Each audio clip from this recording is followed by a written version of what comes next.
Buenas, aquí estamos en Chilangueando, recibiendo a uno de nuestros colaboradores más asiduos, con Algo Rosito del programa de película. ¿Ya cuántos años? Creo que este es el tercero o el cuarto año que... Bueno, ¿cómo le va? Primero, antes que nada, un gusto hablar contigo, un gusto estar con toda tu audiencia y volver sobre todo a Chilango Radio, que es una de las radios en las que hemos estado más tiempo.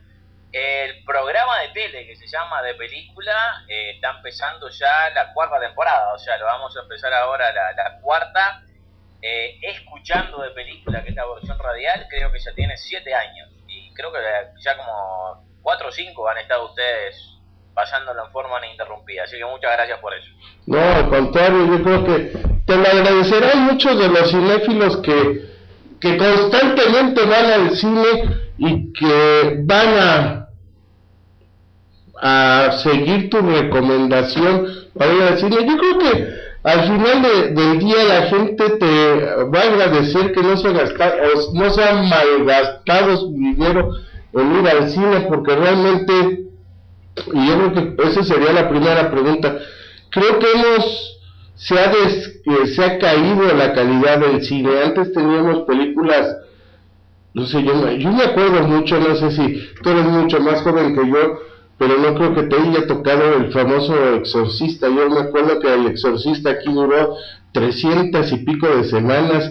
Iba la gente, me acuerdo mucho de la peinadora de mi mamá, que no pudo dormir 3 días después de ver el Exorcista. Todos iban con miedo. Obvio que aquí en México en ese tiempo tenemos otro régimen, el régimen priista, y tenía la famosa clasificación de mayores de 21 años, y yo vi el Exorcista, yo creo que muchos años después. La verdad es que fuimos con unos amigos y nos empezamos a reír y a burlar de todos los trucos.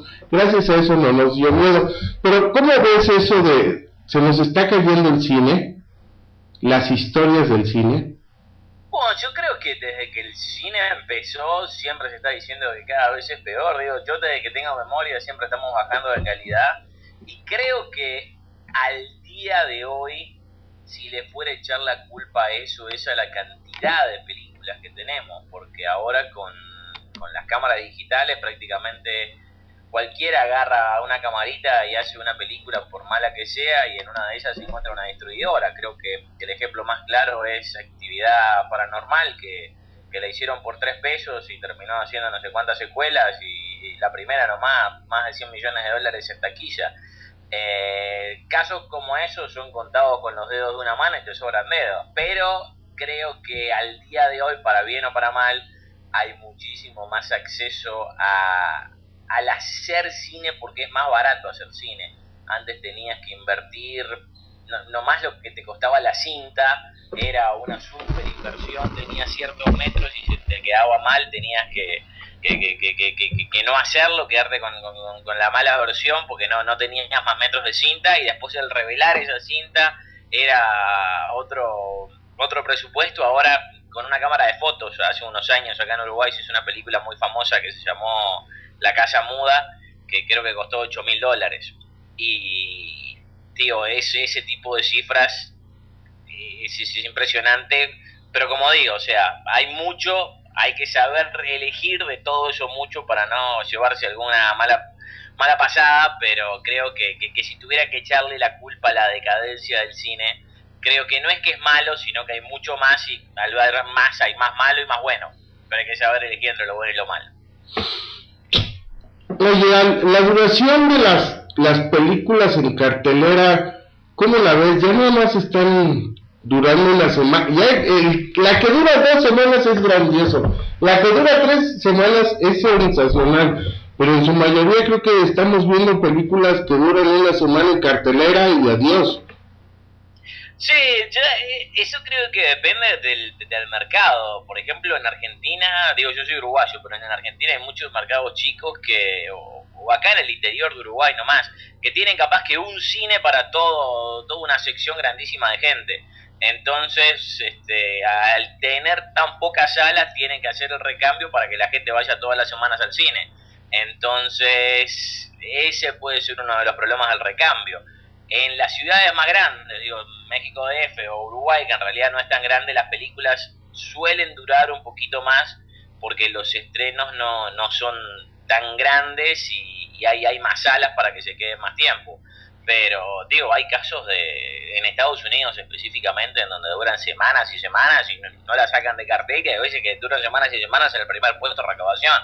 Digo, acaba de pasar con American Sniper, que se estrenó en los últimos días del 2014 y al día de hoy es la película más taquillera en forma doméstica en Estados Unidos para el 2014, por más que, digo, es una película más del 2015 que 2014, pero se estrenó en forma ilimitada el año pasado. Entonces, digo, son ese tipo de cosas que no podés explicar, pero mientras haya público para ir a ver la película, yo estoy seguro que los distribuidores la van a querer seguir poniendo en cartel porque la van a seguir sacando ganancias. Sobre todo la segunda semana, porque por lo general cuando un estudio te da una película para distribuir, la primera y segunda semana tiene un precio y a partir de la tercera semana, en algunos casos la segunda, tiene otro. O sea que capaz que una sala más chica no solamente lo puede agarrar, sino que la distribuidora capaz que saca más plata por esa misma entrada, porque todo el mundo medio que quiere ir el primer fin de semana a ver la película. Así que vean, si me la pongo a pensar, hasta es buen negocio dejar las películas un poquito más en cartel. No, claro. Mira que te cuento de aquí, de American Sniper, aquí se llamó, le pusieron el francotirador, no sé, sí, allá en Uruguay. Pero aquí, después del discurso, bueno, lo que sucedió, vamos a comentarlo porque lo tenemos que comentar y ya ni modo, ya salió, de González Iñárritu, que ganó 3 Óscares, y de cómo lo recibió Sean Penn. Aquí fue muy criticado lo de la famosísima tarjeta verde, de quién carajos le dio esta tarjeta verde a este güey para que se comiera todo nuestro trabajo, ¿no? Fue un chiste, ¿no? Hay que saber tener sentido del humor, no creo que haya sido con mala intención. Pero el problema fue que sí conoces a Donald Trump, el supermillonario americano. Sí. Luego salió al otro día a decir que no vean películas mexicanas, que no consuman productos mexicanos porque son malos, y que los Óscares estaban como locos teniendo una película como El francotirador, el American Sniper, porque esa es una película que engrandecía a América. Bueno, ellos se llaman americanos en vez de norteamericanos, se dan ese lujo de ser los únicos americanos del continente. Nosotros no contamos, del Bravo para la Patagonia no contamos, ¿no? Y fue muy criticado, le dieron aquí con todo en las redes sociales a Donald Trump, pero como que ya sienten pasos en la azotea, como decimos nosotros aquí en México, ya se están viendo. Tú te acordarás, Ang Lee fue el que ganó hace poquito por mejor dirección, por la del que se pierde el niño con el tigre en el barco. Entonces como que ya están sintiendo que ya no son los superiores, que ya no. Hay una película que me gusta mucho de risa que se llama Hot Shots con Charlie Sheen, que se le acaban las pistolas y agarra las balas y le tira las balas a los malos y los mata, ¿no? Como que estamos acostumbrados a ese cine. Una gallina y la tira alguna flecha. Exactamente, ¿no? Sí, es famosísima esa canción. ¿Qué estamos viendo? Ya la decadencia del cine norteamericano, en guiones, en dirección. ¿Cómo ves el asunto? Porque ya fue Ang Lee, ya fue González Iñárritu, y se me está yendo que fue con la película de Sandra Bullock, el director mexicano, ¡ay, Dios mío! ¿Cómo se llama? Que también dirigió El prisionero de Azkaban. Sí, Gravity, ahora se nos va a ocurrir. Pero yo no creo que... Alfonso Cuarón. Gracias. Yo no creo que eso sea así, porque de nuevo, desde que el cine es cine, o sea, puede que el cine salga físicamente desde Hollywood, pero no es hecho por americanos. Digo, Chaplin era un inglés. Al día de hoy, la mayoría, no voy a decir si la mayoría, pero al menos la mitad de los actores importantes, o sea, que estén en una categoría A o B, son de Inglaterra, son de Canadá, son de Australia, o son de algún otro tipo de mercado que capaz que habla inglés o que no. El hecho de que los mexicanos están teniendo éxito no es nuevo, y en todo caso, digo, para mí este año tendría que haber estado nominada Cantinflas, que me encantó, tenía mucho que ver con los americanos y creo que la hicieron específicamente para que la nominaran y no tuvo suerte. Pero Donald Trump siempre tiene un problema porque él es muy americano y, no, primero le gusta la controversia y siempre tira para los intereses americanos. Económicamente nomás ya tiene todo un lío con lo que tiene que ver con China hace mucho tiempo, que se está convirtiendo en la primera potencia mundial, y creo que lo que hace o dice en ese tipo de casos y en otros es más para realzar su imagen que por la controversia que pueda querer crear en forma verdadera o no. Pero como digo, o sea, no siempre ha habido gente de otros países en Hollywood, y creo que eso es lo bueno de Hollywood, que acepta a todo el mundo mientras tengas el talento, cosa que por ejemplo no pasa en China, donde hay muy poco de los lugares, o algunos otros países. Digo, acá mismo en Uruguay tenemos muchas películas que salen en donde viene gente de otro país. La semana pasada vi una en donde el protagonista era un alemán, y la mejor película del 2014 fue Mr. Kaplan, que el protagonista, por más que sea uruguayo, era peruano.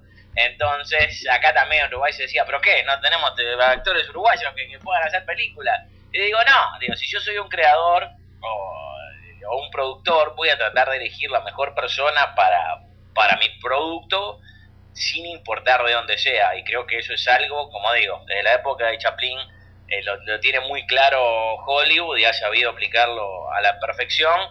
Y digo, y por eso, por ejemplo, por más que India es el primer mercado mundial donde se sacan más cantidad de películas, solamente se distribuyen entre ellos porque al ser tan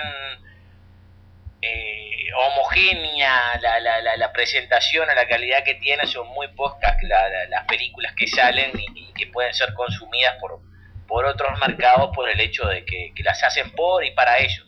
Cuando Hollywood tiene muy claro, sobre todo al día de hoy, que la taquilla, en algunos de los casos, antes la taquilla de Estados Unidos contaba, o sea, una película que se produció en Estados Unidos tenía más o menos 10% de su taquilla en los mercados internacionales. El día de hoy cuenta por un 50% más. O sea que, digo, cada vez más yo creo que le están prestando atención a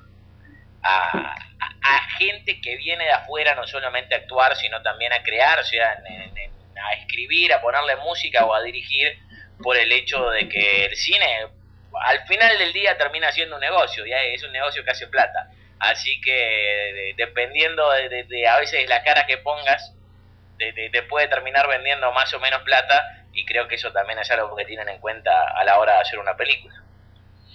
Bueno, hablando de plata, te tengo que preguntar, yo creo que en todo el mundo hay películas piratas, ¿no?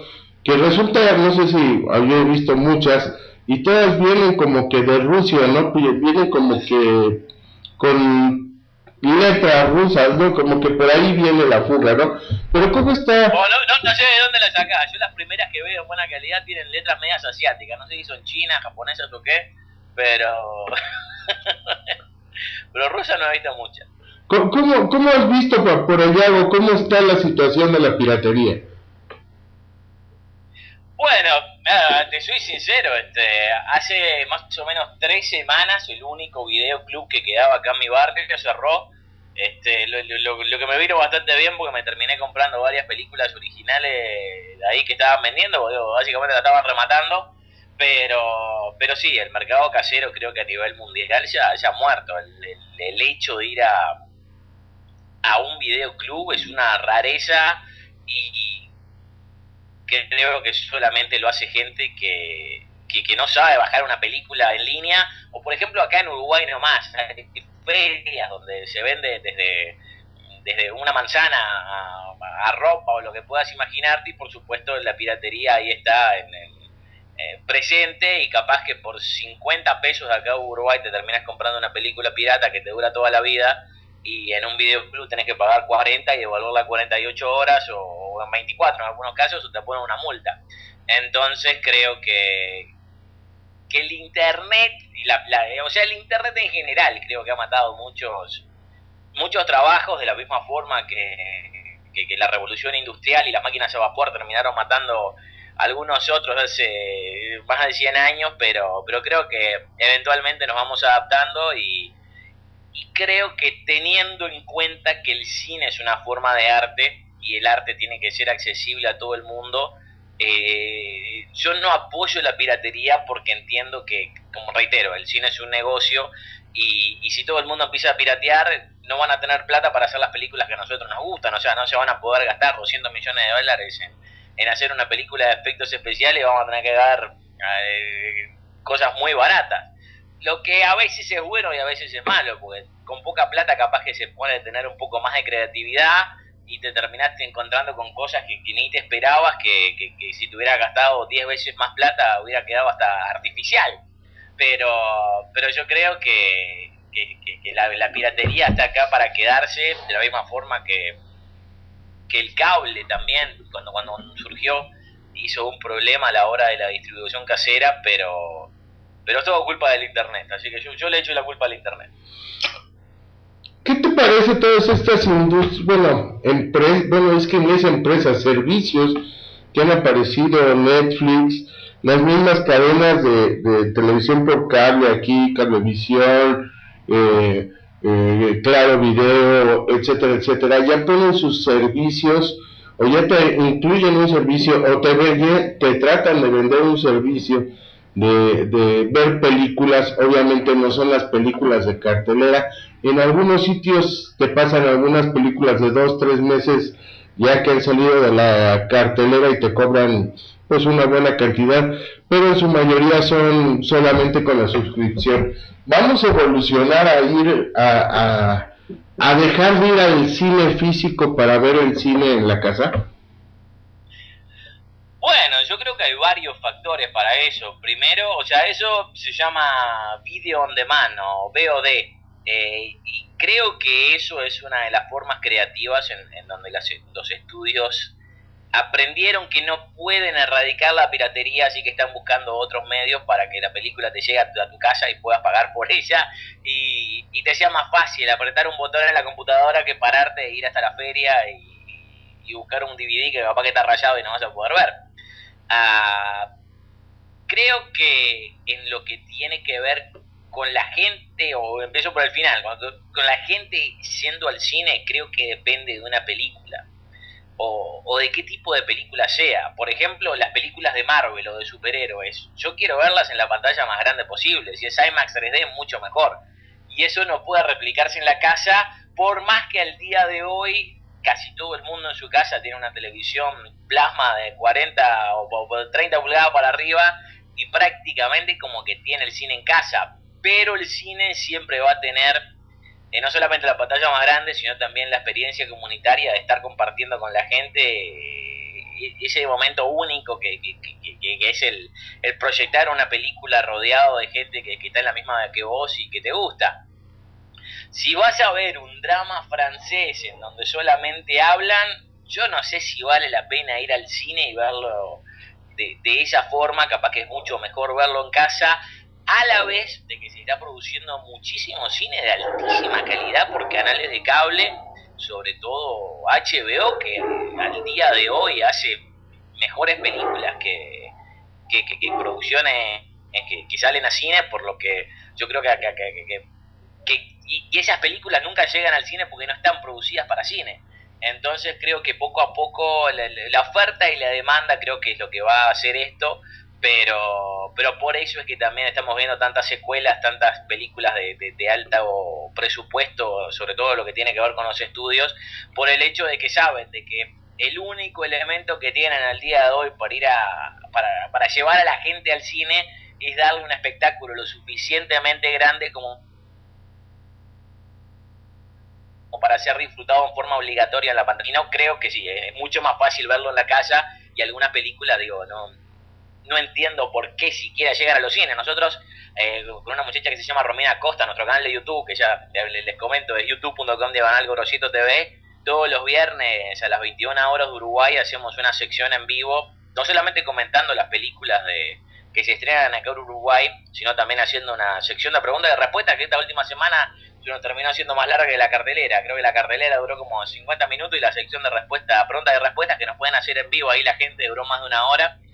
Y nosotros siempre tenemos un dicho en la cartelera, que hay ciertas películas que son alfabeta, porque acá en Uruguay hay un cine que se llama Life Alfabeta, en donde ponen ese tipo de producción chiquita europea que por lo general tiene un público específico que es de 60 para arriba, y creo que primero tiene plata y segundo no tiene el conocimiento como para saber cómo bajar una película pirata de internet, así que casi que hasta como paseo semanal se ve todo lo que termina estrenando ese cine, pero creo que el público en general quiere el espectáculo grande, aun si la película es mala, porque por ejemplo, para mí la peor película del año pasado fue Transformers 4, pero por estar dando este espectáculo que solamente, o sea, que se puede apreciar de la mejor forma en el cine, por más malo que sea, porque es un espectáculo visual, no es que te vaya a hacer una buena película,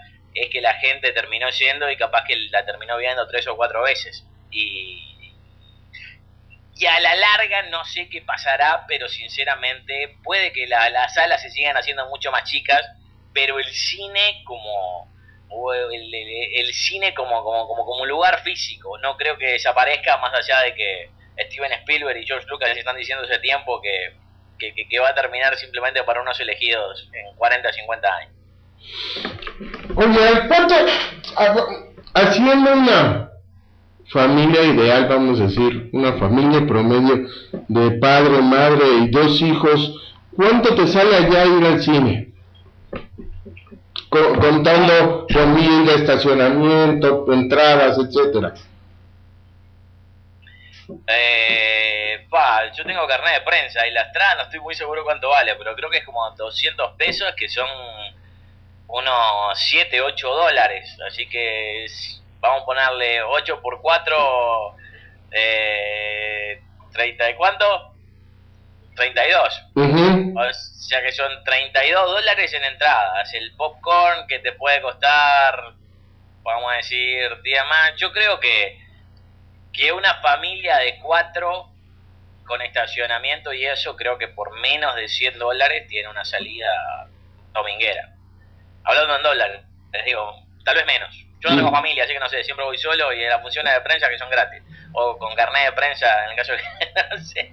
No pagas. Pero, no, o sea, no, gracias a Dios no tengo que pagar y capaz que hasta tengo la suerte de verlas un poquito antes. Pero sí, creo que más o menos 100 pesos, que sinceramente, o sea, 100 dólares, que creo que es una salida razonable para 4 personas.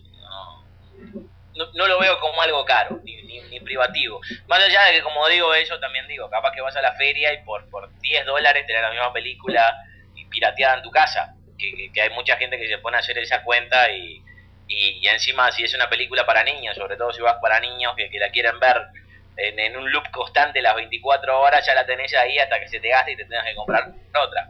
Pero sí, son cosas que se ponen en la balanza, digo, pero para mí el cine es es lo que más me gusta, definitivamente. Entonces nunca voy a decir que la gente no vaya al cine, pero viéndolo lógicamente no me parece que sea algo caro, a la vez de que es verdad que hay opciones, pero la experiencia que se tiene en el cine es muy difícil de replicar en la casa. ¿Qué crees? Que aquí en México nos sale todo lo contrario, es muy caro el cine, se ha vuelto muy caro, pero no por el propio cine. Las entradas son baratas, pero donde te matan es en la comida, las palomitas, el popcorn, los chocolates, los refrescos, etcétera, etcétera. La Coca-Cola es lo que nos está matando.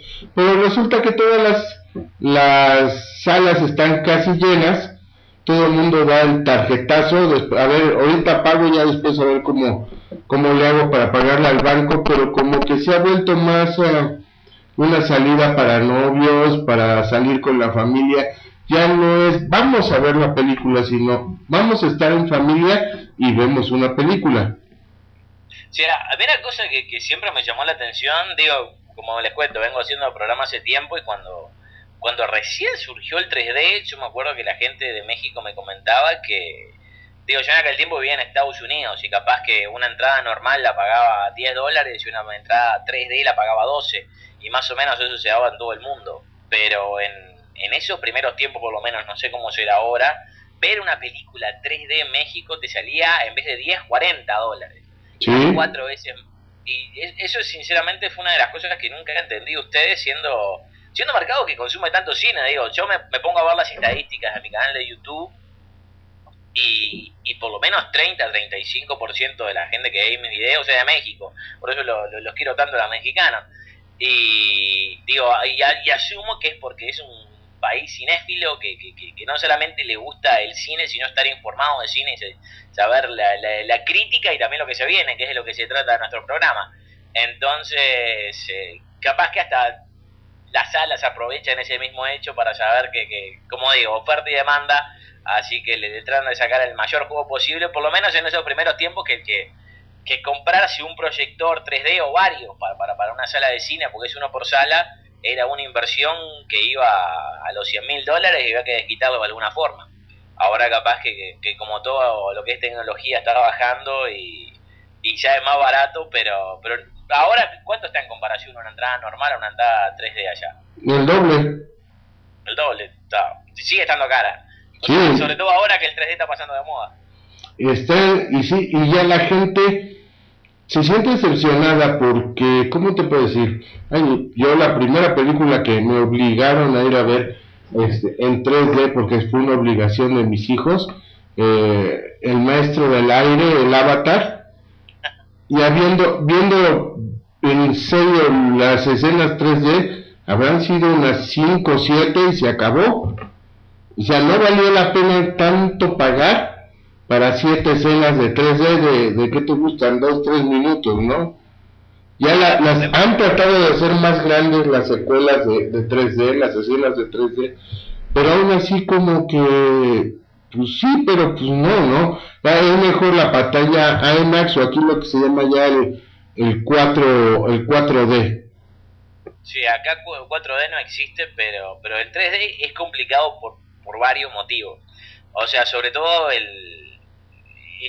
esa película, El Último Maestro del Aire, fue una película espantosa y yo me acuerdo que en Estados Unidos hizo más de $100 millones por la novedad del 3D, que es un caso muy parecido al que se dio con Furia de Titanes, que fue como la primer película que salía después de Avatar con 3D. Fue espantosa, pero tenía el mismo protagonista y por el éxito que tuvo, de nuevo, por la curiosidad de la gente para ver cómo era 3D, terminó haciendo una secuela que nunca la voy a ver porque asumo que es peor que la primera.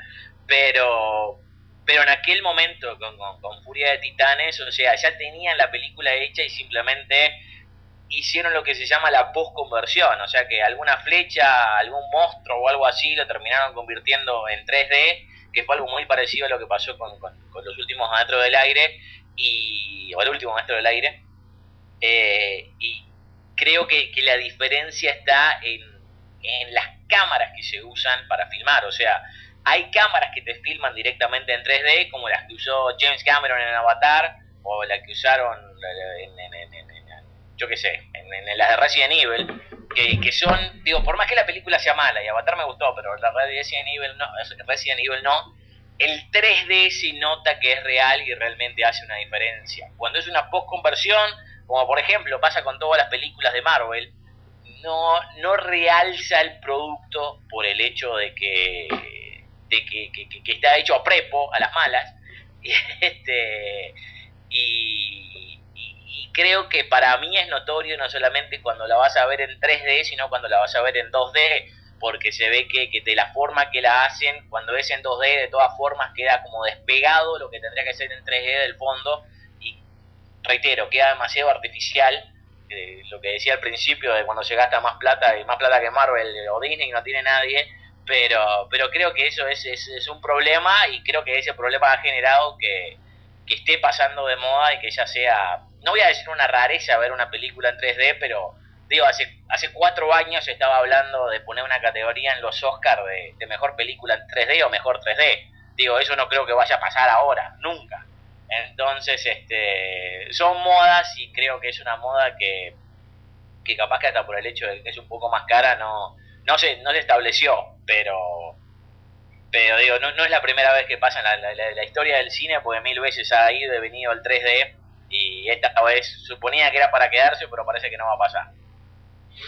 Sí, yo te puedo decir que la mejor película 3D que vi fue mi villano favorito.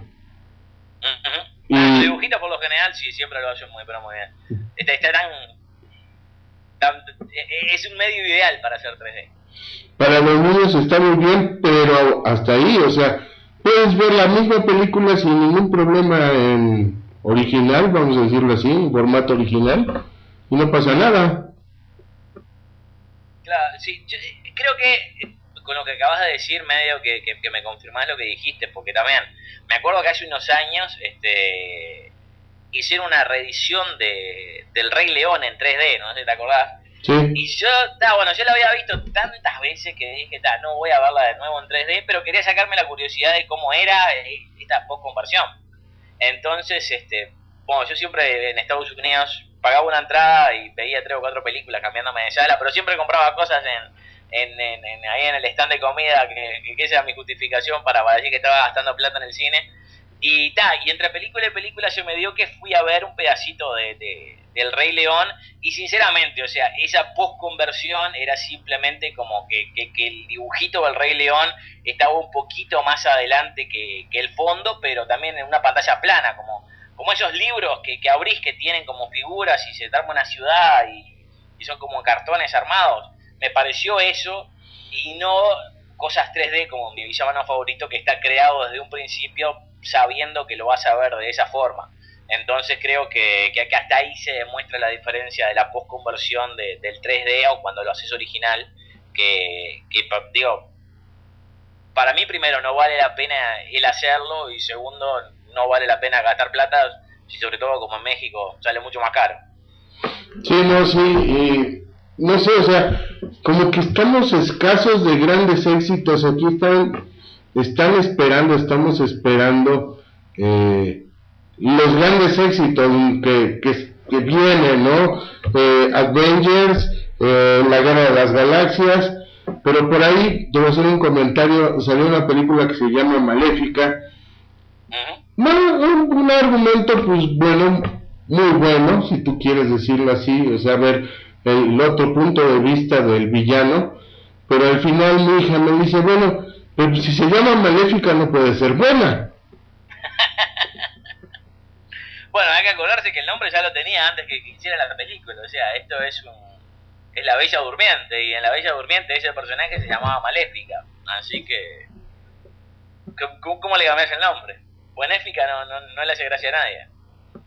Y aparte es interesante, o sea, el hecho de que capaz que empieza como Maléfica, pero el truco de la película es no solamente mostrar la evolución del personaje, de que empieza bien y termina de la forma que termina, no vamos a contar el final para la gente que no la vea, pero mostrar las justificaciones por las cuales se terminó convirtiendo en una mala o una... Digo, yo siempre digo, en el caso de que el malo sea el protagonista de la película, no es un malo, es un antihéroe. Entonces acá creo que capaz que en La Bella Durmiente era el malo, en Maléfica es un antihéroe o un malo justificado que de todas formas se termina redimiendo. ¿Y qué crees? Que al final me pegó 2 semanas y para afuera. Bueno, digo, no sé cómo habrá sido en México, pero en Estados Unidos creo que otra de las 10 más taquilleras del año, no me acuerdo si entre las 5, pero por lo menos entre las 10. O sea que va de mercado en mercado. Bueno, aquí sabes, bueno, es que también, vamos a ser sinceros, pega mucho la piratería. Te vas a reír, vino a promover Arnold Schwarzenegger su último Terminator, no el último que hicieron Salvation, sino el último que hizo que la mala era una mujer. Y cuando llegó a la conferencia de prensa yo le tenía en su película pirata para que la viera, o sea, todavía no se estrenaba en México, ya tenía su película pirata. Entonces es que es bien difícil, la gente aquí por menos de $1 te compra una película pirata y ya la vio antes de que la estrenen en el cine, entonces realmente sí es bien difícil que la gente vaya al cine después, sobre todo a ver porquerías, como tú dices. Si voy a ver Avengers, la nueva, La Venganza de Ultron, van a salir corriendo al cine a verla.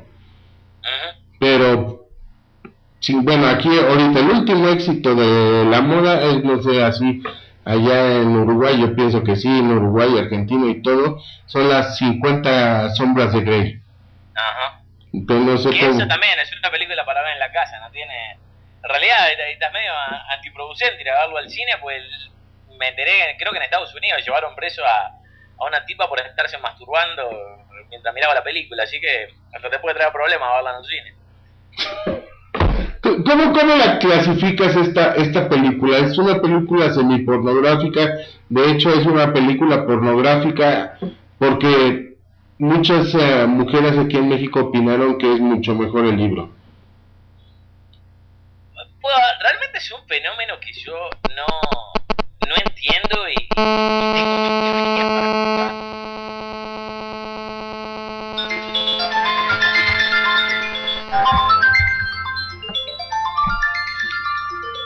Sí, para mí 50 sombras de Grey es un fenómeno medio difícil de explicar y creo que... O sea, yo lo explico de esta forma. Las mujeres están capaz que tan interesadas en la pornografía como nosotros, o tienen el mismo ratoneo que los hombres. Capaz que nosotros lo decimos más abiertamente y ellas necesitan que sea más oficial la cosa. Yo me acuerdo que cuando estaba en Canadá salía con una portuguesa que tenía revistas Cosmopolitan y Vanity Fair y eso, y yo me reía, digo, por más que cuando iba a la casa de ella me estaba en el baño y las terminaba ojeando, yo le decía, pero ¿qué haces gastando plata con esta revista que no te sirve para nada? Y ella me dice, mirá, esta revista tendrían que interesarte a vos porque la mayoría son de sexo. Yo, de sexo. Y agarro las revistas. Obviamente en la tapa nomás está las formas de seducirlo, los puntos erógenos que no le conocías al hombre, la comida afrodisíaca del mes, digo, todo ese tipo de cosas que yo como hombre nunca le había prestado atención a una revista de mujer, pero, o sea, entiendo que las mujeres tienen esta curiosidad y el hecho de tenerla, necesita tener como una justificación que no sea solamente pornografía. Entonces, si lo leen en Cosmopolitan, capaz que lo mismo que verían una película pornográfica, como que lo ven apto para el consumo, y lo mismo si está dentro de un libro, como en este caso. O sea, esta película 50 sombras de Grey nació como un libro, el cual le terminó hasta sacando dudas a mucha gente de qué es lo que pasaba en este submundo que hasta ese momento solamente se podía conocer a través de la pornografía, y ellos lo ven como algo malo, y creo que de ahí sale el hecho de que fue aceptado. Aparentemente, por lo que yo tengo entendido, porque no leí los libros, el libro es mucho peor, el tipo es mucho más machista, le hacen muchas peores cosas, y la versión que tiene cinematográfica es un poco más romántica. Y aún así las mujeres lo primero que se quejan siempre es del machismo, del feminismo y de la desigualdad, y terminan comprando este libro en masa cuando el tipo es lo más machista que pueda haber y la tipa la agarra prácticamente de esclava sexual. Eso sí que no sé cómo explicar, pero como digo eso, también digo que todas las generaciones han tenido una película como esta. Digo, la generación de mi padre tuvo El último tango en París, en donde Marlon Brando agarraba manteca y le hacía el sexo anal a una tipa, y hay mucha gente aprendió que existía el sexo anal a partir de eso. Capaz que cuando yo era chico, adolescente, estaba 9 semanas y media, en donde te dabas cuenta que en la heladera tenías un arsenal sexual que ni sabías, y todo el mundo se ratoneaba con la gente que hacía el striptease, y ya que terminó haciendo una canción al respecto a esto de las fantasías sexuales. Y ahora esta generación tiene 50 sombras de Grey, en donde se te excitó el perro, en donde puede ver esto que hasta ahora no tenía acceso, no sabía qué era, y capaz que está aprendiendo lo que es este submundo, y y se está haciendo más popular. Yo el único problema que le veo, a mí la película me gustó y sinceramente yo hago mucho de las cosas que hace este tipo Grey, me sentí muy identificado con el tipo en sí. El problema que yo le veo a la película es que puede ser peligrosa por el hecho de que mucha gente ve esto que está presentado de una forma tan light y capaz que lo intenta con la novia y puede terminar en algo medio jodido, cosa que ya habrá pasado varias veces y capaz que no nos enteramos por los diarios. Pero fuera de eso, para mí es una película que me gustó y sinceramente de la forma que terminó estoy esperando la segunda y tercera parte. Pero, ¿cómo ves? ¿Es una película más informativa que romántica? ¿O...? No, yo creo que, o sea, definitivamente hay una curiosidad morbosa de la gente de saber qué es esto, porque seguramente vieron una foto de alguien atado, digo, de la época de Betty Page, ven a esta gente vestida de cuero y con un látigo en la mano, y no saben exactamente qué es o por qué les gusta el dolor en vez de simplemente el placer. Y de la misma forma que de a poco fuimos aprendiendo de la forma en que se comportan y lo que les gusta a los gays, por ejemplo, a través del cine. Hablando de Ang Lee, para mí Ang Lee si se hubiera merecido la mejor película del año por Brokeback Mountain, creo que se ganó el Oscar, pero como director, pero como película también se lo hubiera merecido. Creo que ahora también se está haciendo el intento de mostrar este que todavía es submundo, de la misma forma que hace 30 años el ser gay era un submundo. Entonces es como la próxima frontera, y al día de hoy yo creo que es más curiosidad, pero no creo que aprendas a hacer esto viendo la película. En realidad lo que puedes aprender es tan básico que te puede ver muy mal si lo llegas a intentar de la forma que lo hacen acá, y creo que gran parte del gancho, sobre todo para las mujeres, es ir a ver al tipo que parece que era muy lindo.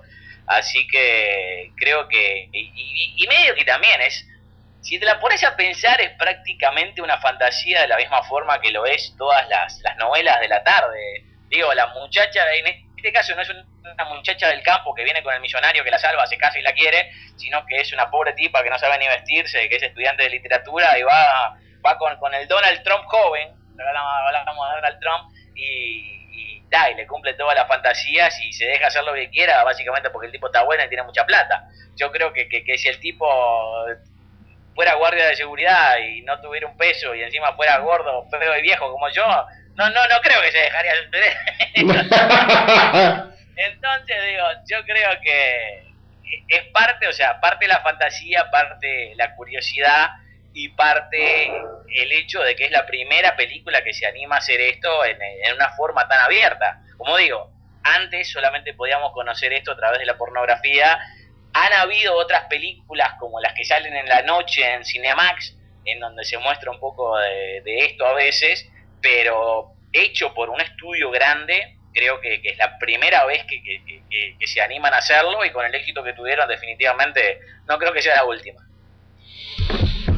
Hablando de fracasos, yo tengo mi sistema, y creo que es muy sencillo. Si me quedo dormido en el cine, es que es muy mala película. Si me intereso y me echo toda la película de el principio a fin, creo que es buena la película. Pero en mis últimas idas al cine, sobre todo con el Hobbit o con las 3 historias del Hobbit, me quedé dormido en las 3. ¿Tú qué opinas de las famosas sagas? Que, o sea, realmente yo entendí una cosa, el productor Peter Jackson vio, es que es mucho mejor El Señor de los Anillos que el Hobbit, pero pues para ganar dinero y ganar público y para seguir este movimiento mercadotécnico y mercadológico, pues hay que seguir haciendo el Hobbit, ¿no? ¿Qué te parecieron las 3 precuelas del Hobbit?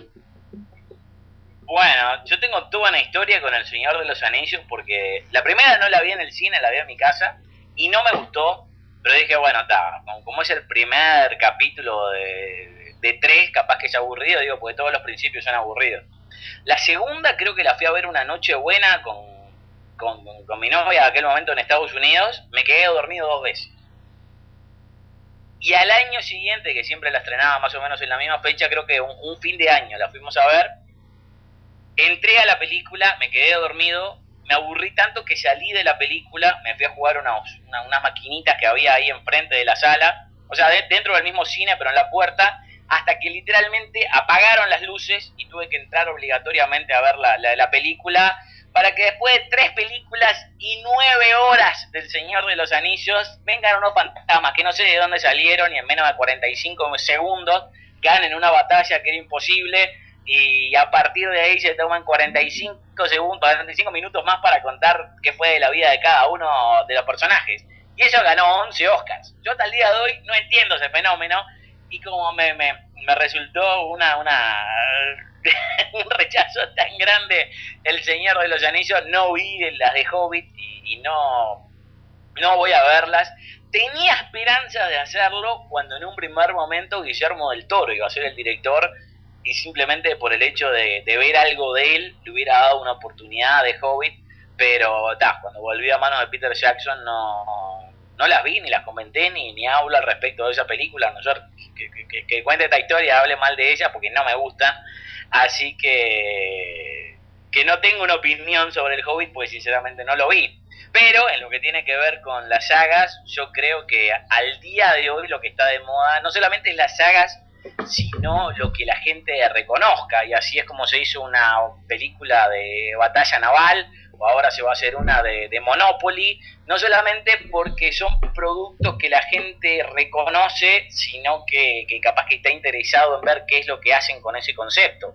Y si sobre todo una película tiene éxito al estilo del Hombre Araña, por más que sea mala, termina haciendo plata la segunda y tercera parte, y creo que por eso, como digo, la peor película del año pasado fue Transformers 4, pero fue también una de las que hizo más plata por ese reconocimiento. Y creo que, volviendo al punto, el cine es un negocio, y los estudios van a terminar haciendo lo que le dé plata, y si lo que le da plata es hacer este tipo de cosas, vamos a seguirlas teniendo hasta que encuentren lo nuevo, o esto deje de dar plata. Una de las dos cosas va a pasar primero. Ahorita me hiciste acordar de una crítica muy sana que le hicieron a la película del Hombre Araña. Mis hijos fueron muy ilusionados y todo. Y dije, esta es una historia de amor, el Hombre Araña salió 15 minutos. Es como Crepúsculo. Ay, creo que es lo peor que he visto en años. Sí, yo el Hombre Araña también la terminé viendo. En realidad era tan mala esa película que no hicieron función de prensa. No me acuerdo cómo la vi originalmente, pero la vi en el cine. Creo que fui nomás a ver la película normal el primer fin de semana, y no me gustó, sinceramente no me gustó, me pareció espantosa, y salí diciendo eso, y todo el mundo me decía que estaba loco, y al final terminé teniendo razón, porque prácticamente mató la franquicia, y ahora hasta recuperaron los derechos Marvel por el fracaso que fue esta película. Fracaso a medias, porque de todas formas terminó haciendo 700 millones de dólares a nivel mundial, o sea que lo de fracaso es relativo. Pero me pasó que después, a la semana o a las 2 semanas de estrenarla, hicieron una función especial para la prensa e invitados. Entonces, yo llevé a mi camarógrafo, a los hijos, y también fue Jorge Gatti, que es con la persona que hacemos los comentarios de películas en el programa, y con sus hijos.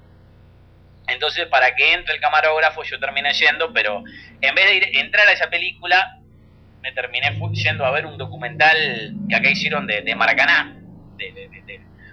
Estábamos en el medio del mundial, así que hicieron un documental de todo lo que había pasado en 1950. Pero resultó que este documental era mucho más corto que la película en sí, que la película del Hombre Araña 2. Entonces, obligatoriamente tuve que ir a ver el final del Hombre Araña 2. Y tengo que decir que viendo el final del Hombre Araña 2 por separado no está mal. Esa última escena está muy, pero muy buena. El problema son las 2 horas que les precede a eso. O sea, si vos ves solamente esa parte, creo que está muy, pero muy buena. El problema es que le tendrían que haber sacado 1 hora, o tendría que haberla hecho toda en esa misma calidad o parecida. Pero sinceramente creo que al día de hoy eso terminó jodiendo la franquicia más importante de lo que tiene que ver con superhéroes, para bien y para mal, digo, porque ahora tenemos como consecuencia que vamos a poder ver al Hombre Araña con The Avengers, que era algo prácticamente imposible hace un año. Así que sin este fracaso de por medio eso no hubiera pasado. Así que hay que poner en la balanza lo bueno y lo malo, y por más que hayamos tenido eso, creo que capaz que las consecuencias de largo plazo nos terminan beneficiando a todos. Oye, los casting, ¿quién hace los casting? Fue brutal el casting de los dos hombres araña, Tobey Maguire o algo así, nefasto de hombre araña, y el muchacho ni sé ni cómo se llama ni que ni me interesa, pésimos. Los dos hombres arañas, ¿qué les pasa? No, para mí Tobey Maguire en la primera película es una buena decisión para el hombre araña en lo que tiene que ver con el físico. O sea, creo que era una buena opción, no sé si la mejor, pero una buena opción para el hombre araña. Eventualmente tuvieron problemas porque, bueno, se les empezó a hacer viejo, y dos, los guiones no ayudaban, porque, o sea, el Hombre Araña 3 terminó con 2 canciones de Kristen Dunst que no sé qué hacían ahí, y con el Hombre Araña, ¿cómo es que se dice esto? Con delineador, ahora no me acuerdo cómo se dicen esto, que son medio góticos.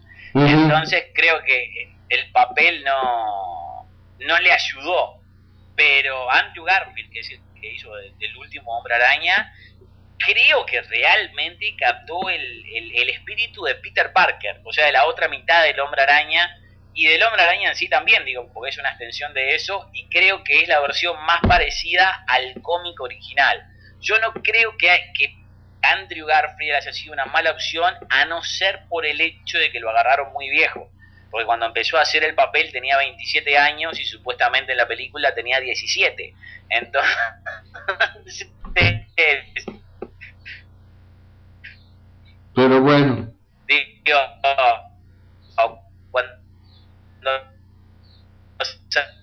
como que estamos perdiendo a Al, a ver si... Al, como que te moviste del lugar y no entre el internet.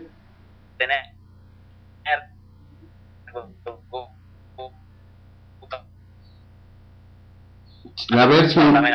¿Ya? ¿Me escuchas a mí? No. Yo ahí te escucho. Ah, perfecto, a ver.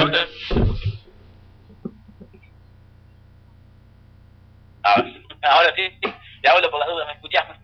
Ya, a ver. No, ya no tengo. ¿Qué te parece si te vuelvo a llamar, te cuelgo y te vuelvo a llamar mientras sigo platicando aquí con nuestros queridos amigos de Chilangueando? Que el cine es un espectáculo que lleva a mucha gente, y mucha gente tiene muchos puntos de vista diferentes para ver una película. Ya ven, a él le gustó Los Hombres Araña, a mí no me gustaron. Creo que Harry Osborn hacía mucho mejor papel de Hombre Araña que el propio Hombre Araña, pero pues son puntos de vista, ¿no? Y todo esto pues lo van a poder ver, más bien dicho, lo van a poder oír los lunes a las 10 de la noche y los viernes a las 8 de la noche aquí en Chilango Radio. Bueno.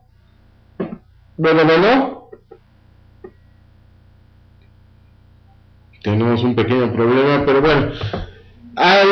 Gorosito, el programa de película, ya lleva 4 años aquí en Chilango Radio, ayudando a la gente, porque más que nada vayan a ver esta película. Como él dice, esta película de las 50 sombras de Grey, pues lo pueden disfrutar más fácil en su casa, yo creo que en un lugar más cómodo, más tranquilo, mientras que una película de acción, los Avengers, los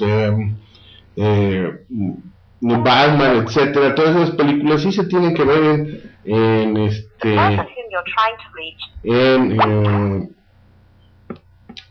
una sala mayor. Desgraciadamente, pues ya en México han desaparecido todas las salas grandes.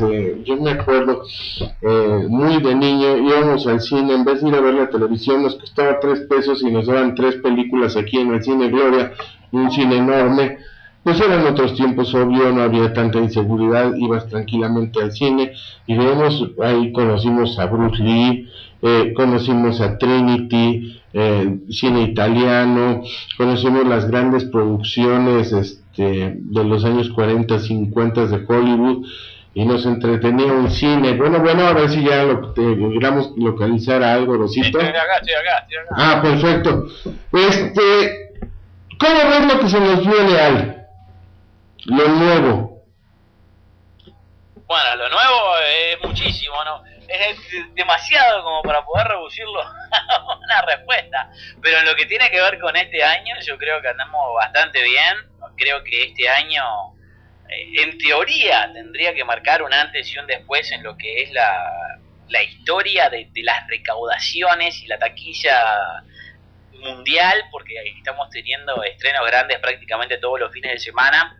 Digo, como se sabe, siempre el verano del norte y el invierno de acá del sur en Uruguay es lo que nosotros llamamos la época de blockbusters, donde ponen las películas más grandes, pero creo que en este año se está experimentando el hecho de poner una película grande prácticamente todos los fines de semana y van a tener que empezar a competir entre sí o sea, y no se sabe si es que más gente va a ir al cine o que el público que hay se va a terminar repartiendo entre lo que pueda pagar la entrada y capaz que van a tener menos recaudaciones. Yo apuesto por lo primero, creo que si sobre todo ponen buenos productos, la gente no solamente va a ir una vez, sino que va a ir varias veces a ver películas. Pero lo que se está viendo en los 4 o 5 años es esta tendencia al hecho de crear super películas en donde la gente, como decía, esté obligada a ir al cine para pagar una entrada y poder disfrutar algo que solamente valga la pena verse en una pantalla grande, porque los estudios saben que si no te la piratean y la terminas viendo en tu casa. Así que digo, este es no voy a decir un buen año, pero es un año que muy prometedor en lo que tiene que ver con películas de alto presupuesto. El que sean buenas o que sean malas ya lo vamos a decir a la hora que las veamos, pero en la previa yo creo que sea como sea se va a marcar un antes y un después, porque se seguirá así. ¿Qué esperamos? ¿Avengers? ¿La secuela de la Guerra de las Galaxias? ¿Qué más se te ocurre por ahí?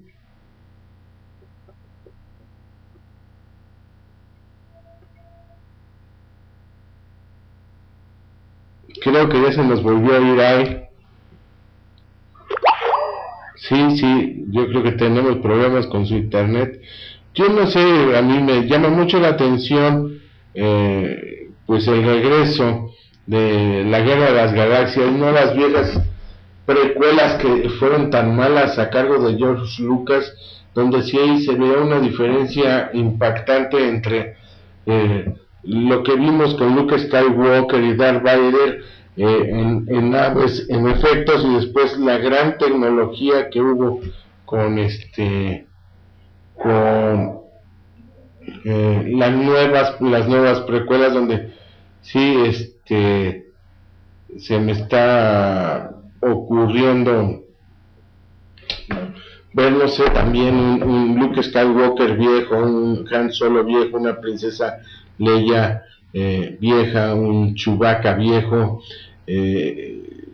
Yo creo que tratarán de poner una nueva generación, como hemos visto mucho en los cómics o en las caricaturas americanas. No sé si el producto alcance a ser bueno o tan bueno que llegue a superar las primeras películas de la Guerra de las Galaxias.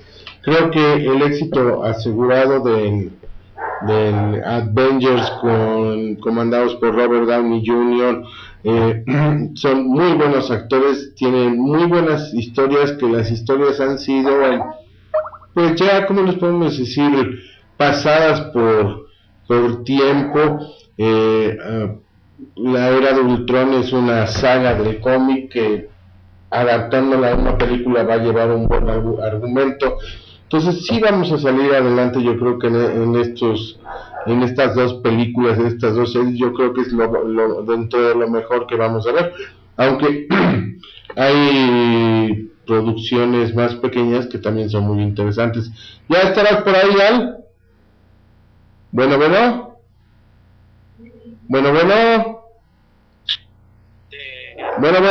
Sí, está Bueno. Está complicada la comunicación.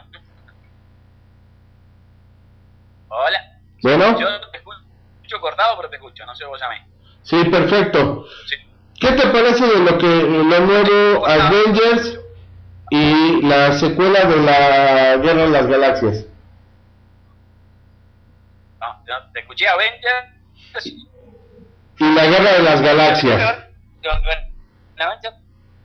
le agarra la galaxia. Avengers, te acabo de escuchar que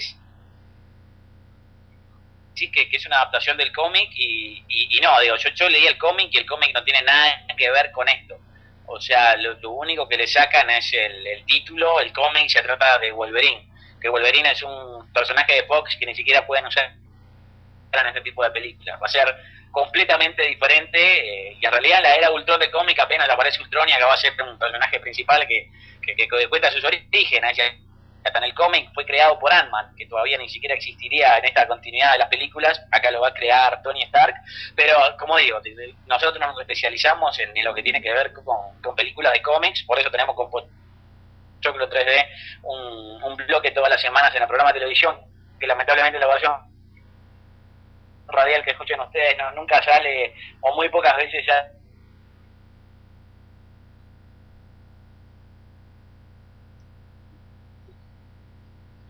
Otra vez tenemos unos pequeños problemas con Al. Ya saben, el internet es un poquito difícil. Ya se nos está viniendo el tiempo encima. Y bueno, pero ¿qué les parece si podemos continuar esta plática con Al cada lunes y cada viernes en el programa de película, los viernes a las 8 de la noche, listo para que antes se puedan ir al cine, y los lunes a las 10 de la noche, después de Calimán y el Rayo de Plata, van a poder escuchar a Algo Rosito, que son pues muy grandes y muy buenas recopilaciones de el cine, grandes opiniones que al final le van a servir a ustedes para ahorrar su dinero y disfrutar una buena película. Nos despedimos de Chilangueando, pero recuerden escuchar todos los lunes a las 10 de la noche y los viernes a las 8 de la noche de Película con Algo Rosito aquí en Chilango Radio.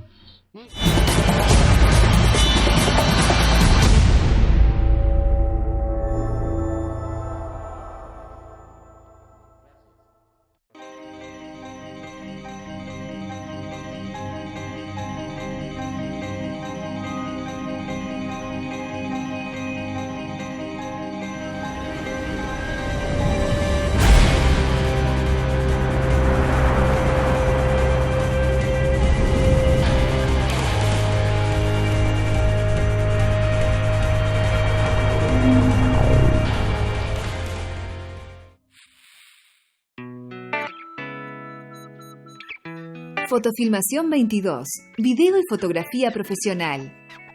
15 años, bodas, infantiles. Fotofilmación 22, el origen de tus mejores recuerdos. Contacto 095 20 90 06.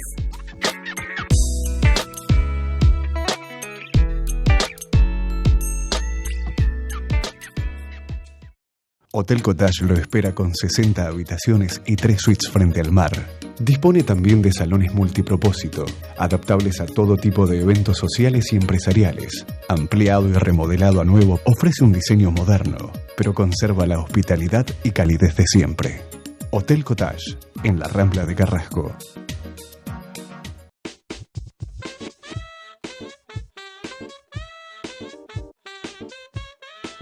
Proyectos de calidad cultural en todo el país. Empresas con responsabilidad social y artistas trabajando juntos. Invertir en cultura tiene un 100% de beneficios. Fondos de incentivo cultural.